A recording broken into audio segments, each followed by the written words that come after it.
মানে আমার মানে সত্যি লজ্জা লাগছে যে এইরকম লোকজন ট্রেজার এনএফটিতে আসে। কি জন্য আসে আমি জানি না। এদের মুখের ভাষা এগুলো ছি। মানুষের তো এরা একটা ভদ্র জায়গায় কাজ করতে মানে তোমরা পারবে কাজ করতে? তোমাদের মনে হয় তোমরা কোনো জায়গায় কাজ করতে পারবে?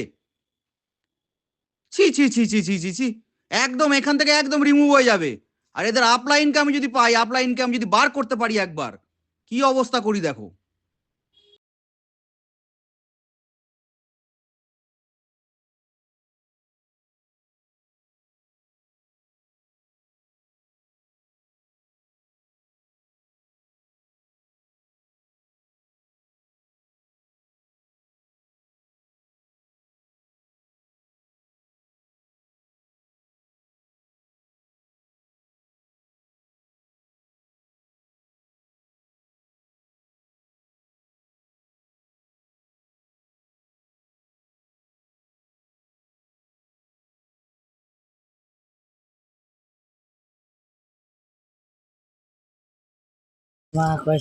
রবি সমৃদ্ধি আইসক্রিম।